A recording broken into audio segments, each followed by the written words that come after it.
31 ડિસેમ્બરની ઉજવણીને લઈને થરાદ પોલીસે સરહદી વિસ્તારોમાં કડક સુરક્ષા અને ચેકિંગ હાથ ધરી છે.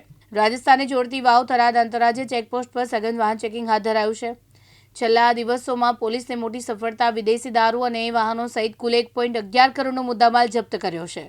પોલીસ અધિક્ષક અને થરાદ ડીવાયએસપીની સૂચનાથી વિશેષ ડ્રાઈવ શરૂ કરાઈ છે. વધારાનો પોલીસ ફોર્સ તૈનાત કરી 10 દિવસ સુધી ચેકિંગ થશે. ગુજરાતમાં દારૂ, એનડીપીએસ, નશીલા પદાર્થો અને હથિયારોનો પ્રવેશ અટકાવવાનો મુખ્ય પ્રવેશ છે. થરાદ પોલીસના વિસ્તારમાં જે વાતરાવ ચેકપોસ્ટ છે કાયમી ચેકપોસ્ટ છે, તે આંતરરાજ્ય ચેકપોસ્ટ છે. ત્યાં 24/7 વાહન ચેકિંગ ચાલુ જ હોય છે.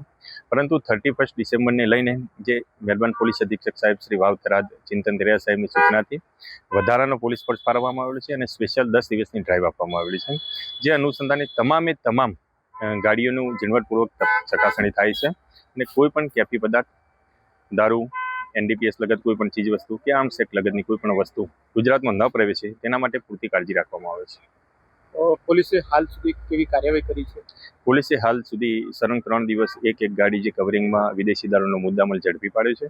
જેમાં 300 પેટી જેટલો મુદ્દામાલ છે, અંદાજિત 33 લાખનો મુદ્દામાલ અને કુલ 1.11 કરોડ મુદ્દામાલ ઝડપી પાડી 3 કેસ કરવામાં આવેલા છે. 5 આરોપીની અટકાયત કરવામાં આવેલી છે. નંબર પ્લેટ અને બ્લેક ફિલ્મ પર પણ કાર્યવાહી થઈ રહી છે. હા, નંબર પ્લેટ અને જે નંબર પ્લેટ વિનાના વાહનો તેમજ બ્લેક ફિલ્મવાળા જે વાહનો છે તેના ઉપર આજે 101 વાહનોના કારાકાચ ઉતારવામાં આવેલા છે અને 15,000 રોકડ દંડ કરવામાં આવેલો છે તેમજ 4 વાહનો ડિટેન કરવામાં આવેલા છે. અર્જુનસિંહ રાજપૂત, દિવ્યાંગ ન્યૂઝ, વાવ થરાદ.